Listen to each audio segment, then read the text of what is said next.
இந்த ஃபாரெக்ஸ் மார்க்கெட்டில் வந்து இன்வெஸ்ட்மெண்ட் பண்ண முடியுமா சார்? அதாவது இப்போ வந்து ஷேர் மார்க்கெட்டில் வந்து இன்வெஸ்ட் பண்ணுறோம், மியூச்சுவல் ஃபண்டில் இன்வெஸ்ட் பண்ணுறோம், அப்புறம் டெட் மார்க்கெட்டில் இன்வெஸ்ட் பண்ணுறோம், போஸ்டல் சேவிங்ஸ் இருக்குது, எஃப்டி இருக்குது, நிறைய ஃபினான்ஷியல் இன்ஸ்ட்ருமெண்ட்ஸில் இன்வெஸ்ட்மெண்ட் பண்ணுறோம். அந்த மாதிரி வந்து இந்த ஃபாரெக்ஸ் மார்க்கெட்டில் பண்ண முடியுமா? வாய்ப்புகள் இருக்கா? ஃபாரெக்ஸ் மார்க்கெட்டில் ட்ரேடிங் தான் பண்ண முடியும். அதாவது ட்ரேடிங்னா இதுக்கு வந்து ட்ரேடிங் இப்போ நம்ம ஒரு ஃபாரின் கரன்சிலேயே ட்ரேட் பண்ணணும் அப்படின்னா நம்ம வந்து வங்கியிலோ இல்லைன்னா அது இது சார்ந்த புரோக்கர்கிட்டயோ போயிட்டு நம்ம வந்து ட்ரேடிங் அக்கௌண்ட் சொல்லிட்டு ஓப்பன் பண்ணிடணும். ஓப்பன் பண்ணிட்ட பிறகு நம்ம கரன்சியை வந்து ஃபார்வேர்டு பறிச்சோம். நம்ம இன்றைக்கி வாங்குகிறோம், இதை வந்து நம்ம 1 மந்த் ஃபார்வேர்ட், 2 மந்த்ஸ் ஃபார்வேர்டு எவ்வளோ வேணால் வச்சுக்கலாம். அந்த 1 மந்த்துக்குள்ளே எப்போ வேணால் நம்ம விற்கலாம். அந்த மாதிரி இது இருக்குது. ஸோ இது வந்து இதுவும் ஒரு எட்ஜிங்னு தான் சொல்லுவோம். இதில் வந்து ரெண்டு ஒன்று வந்து ஸ்பெக்குலேஷன், ஒன்று வந்து எட்ஜிங். எட்ஜிங்ன்றது வந்து நான் சொல்கிறப்ப முன்ன சொன்ன மாதிரி ஒரு இம்போர்ட் பண்ணுறப்போ அவங்களுடைய இதுவை காப்பாற்றிக்கணும்னு சொல்லிட்டு இருக்கப்போ அது மாதிரியும் பண்ணுவாங்க. ஸோ இப்போ ஒரு மாதம் கழித்து அவங்களுக்கு ஏதோ ஒரு கமிட்மெண்ட் இருக்குது. அதனால் இப்பயே இந்த ரேட்டை ஃபிக்ஸ் பண்ணி அவங்க ஒரு மாதம் ஃபார்வேர்டுக்கு புக் பண்ணிவிடுவாங்க.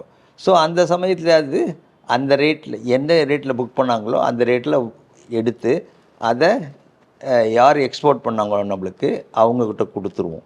ஸோ ஸ்பெக்குலேஷன்றது வந்து சப்போஸ் இப்போ டாலர் வந்து டாலரோ சிங்கப்பூர் பவுண்டோ யூரோவோ இது வந்து அவங்க அந்த நாட்டின் நிலவரம், எக்கானமி, பொருளாதாரம் இதெல்லாம் பார்த்துட்டு இது வந்து இன்னும் அடுத்த ஒரு மாதத்தில் வந்து நல்லா இந்த கரன்சி ஸ்ட்ராங்காகவும் இந்த கரன்சியின் விலை உயரும் என்று நினச்சா நம்ம என்ன பண்ணுவாங்க, அந்த ஒரு மாதம் கழித்து நான் இப்போ ஒரு ஒரு $5,000 $10,000 என்று அதை வாங்குவாங்க. வாங்கிட்டு அது ஒரு நல்ல விலையில் அது ட்ரேட் ஆகுறப்போ அதை விற்றாங்கன்னா அவங்களுக்கு லாபம். அடுத்தது இந்த கிராஸ் கரன்சி மார்க்கெட் அப்படின்னு சொல்கிறாங்க சார். கிராஸ் கரன்சினா என்ன? அது எப்படி அது அது எப்படி ஃபங்க்ஷன் ஆகுது சார்? இன்டர் கரன்சி மார்க்கெட்டுன்னு சொல்கிறாங்க, நிறைய டேர்ம்ஸ் யூஸ் பண்ணுறாங்க. கிராஸ் கரன்சினா என்ன சார்? கிராஸ் கரன்சின்றது அது நம்மளோட நாட்டு கரன்சி அதில் வராது. For example dollar to pound அது என்ன ரேட்டுன்றது இருக்குது. அது வந்து அந்த கிராஸ் கரன்சியினுடைய ரேட் வந்து இப்போ வந்து ஒரு பவுண்டு வந்து ஈக்குவலண்ட் டு $1.4 அப்படின்னு சொல்லுவாங்க. இதுதான் கிராஸ் கரன்சி மார்க்கெட்டு. அதே மாதிரி ஜாப்பனீஸ் என் டு பவுண்டு அது ரெண்டுமே வந்து நம்ம ரெண்டு வெளிநாட்டு கரன்சி கூட மதிப்பிடும்போது அது வந்து கிராஸ் கரன்சி என்று சொல்வார்கள். இதில் வந்து முக்கியமான அந்த இது ஃபீமா ரூல் சொல்கிறப்போ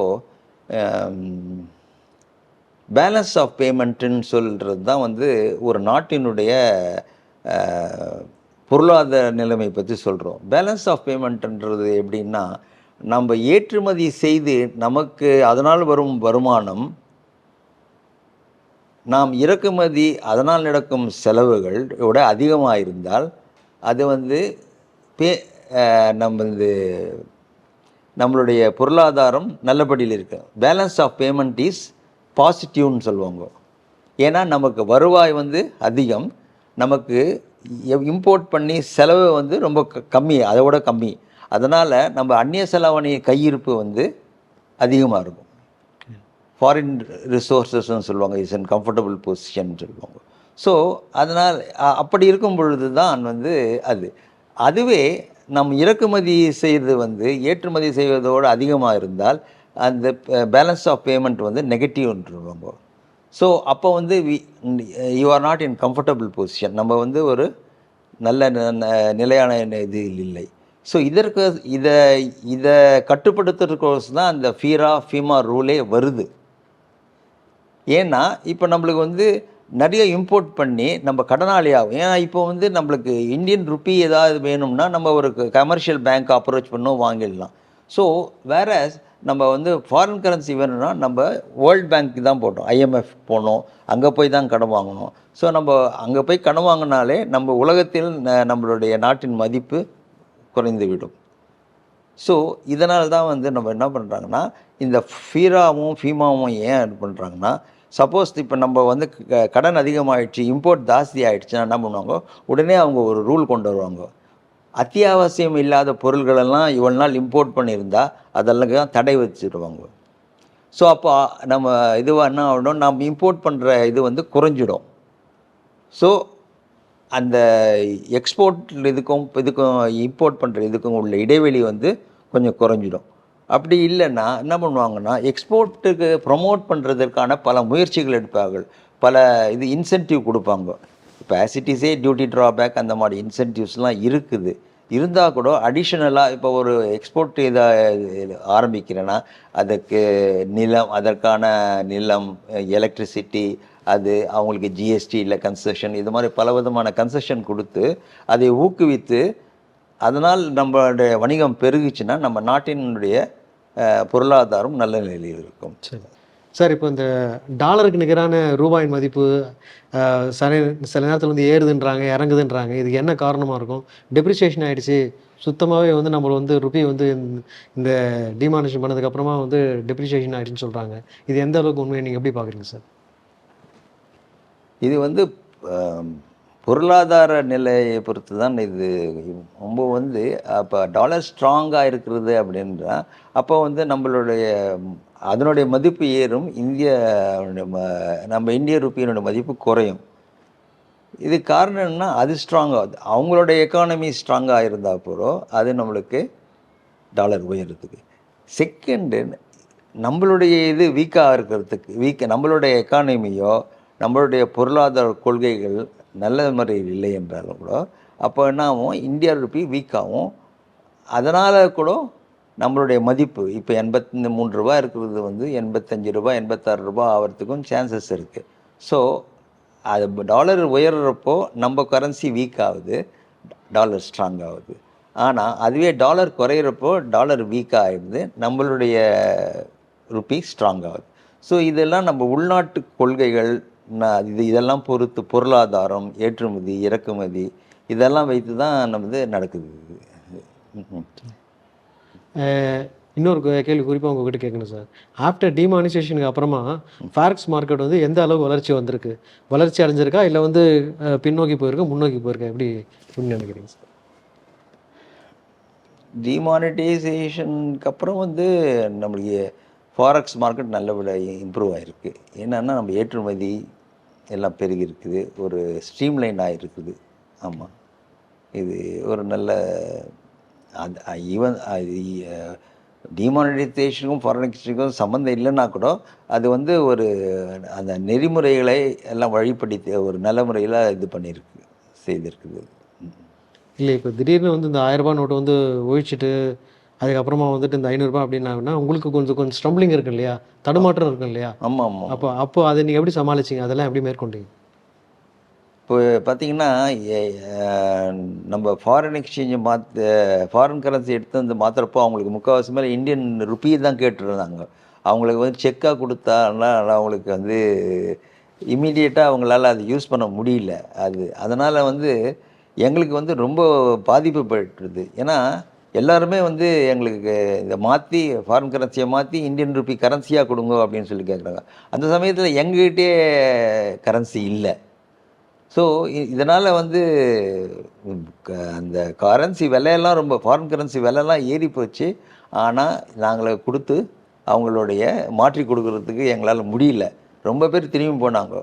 ஆனால் செக்கு கொடுத்தா இருந்தாலும் வாங்கிக்குவாங்க. சில சமயத்தில் சில பேர் செக்கு கொடுத்து வாங்குவாங்க. சில பேர் அவசரமாக அவங்களுக்கு வந்து ஃபாரின் கரன்சியை கொடுத்து அந்த இந்தியன் கரன்சியை வாங்கினா தான் அவங்க அடுத்த பொழுது போகும்ன்றக்கோ அந்த மாதிரி இருக்கப்போ அவங்களுக்கு ரொம்ப ப்ராப்ளம் ஆச்சு. அதனால் அந்த சமயத்தில் ரொம்ப தடுமாறணும், நாங்களும் தடுமாறணும், மக்களும் தடுமாறினாங்க. சரி, இப்போ உதாரணமாக ஒருத்தர் வந்து வெளியூர் போகிறாங்க, இங்கேருந்து அந்த விசாலாம் எடுத்துகிட்டு போகிறாங்க அப்படின்னாக்கா வந்து ஒரு எக்ஸ்சேஞ்ச் எப்படி அணுகணும், என்ன அவங்க வந்து எப்படி வாங்க முடியும், டாலர் எப்படி வாங்குறது? இது நல்ல கொஸ்டின். இப்போ வந்து ரொம்ப பேருக்கு தெரியாது, நம்ம வந்து எல்லாருக்குமே நம்ம வெளிநாட்டு பணத்தை எடுத்து போகிறதுக்கு ஒரு எலிஜிபிலிட்டி கொண்டாந்துருக்காங்க. அது வந்து இதை வந்து என்ன பண்ணுறாங்கன்னா, இப்போ முதல்லாம் வந்து ப்ரைவேட் விசிட்னு இருக்கும், நீங்கள் தனியாக பொழுதுபோக்குக்கும் டூரிசம் கோசம் போடுவீங்க. அதுக்கப்புறம் பிஸ்னஸ் விசிட்னு இருக்கும், வேலை சம்மந்த விஷயமாக போகிறது இருக்கும்.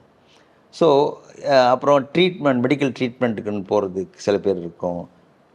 பசங்க படிக்கிறதுக்குன்னு தனி இப்போ இருக்கும். இது ஒவ்வொன்றுத்துக்கும் எல்லாத்துக்குமே நம்ம வந்து அந்நிய செலாவணி நம்ம கொடுக்கணும். ஆனால் இப்போ என்ன பண்ணாங்கன்னா ஒரு 2-3 வருடத்துக்கு முன்னால் நம்மளுடைய அந்நிய செலாவணி கையிருப்பு நல்ல வசதியாக இருக்கிற தொட்டு இது வந்து லிபரலைஸ் ரெமிட்டன்ஸ் ஸ்கீம்னு சொல்லிட்டு ஒன்று கொண்டு வந்தாங்க. லிபரலைஸ் இது தளர்த்தப்பட்ட ஒரு லிபரலைஸ் ரெமிட்டன்ஸ் ஸ்கீம். இவங்க இப்போ என்ன பண்ணியிருக்காங்கன்னா ஒரு தனிநபருக்கு $2,50,000 மட்டும் ஒரு வருடத்திற்கு ஒரு ஃபைனான்ஷியல் இருக்குது செலவு செய்யலாம் அப்படின்னு சொல்லிட்டு இது எப்படி எதெல்லாம் வரும்னுச்சா, சப்போஸ் நீங்கள் உங்கள் இப்போ ப்ரைவேட் விசிட்டுக்கு போகிறீங்க, ஒரு டூரிசமோ ஹாலிடேஸ்க்கோ நீங்கள் போகிறீங்க, அதுக்கு நீங்கள் எவ்வளோ செலவு ஆகுதோ அப்படின்னு சொல்லிட்டு நோட் பண்ணிப்பாங்க.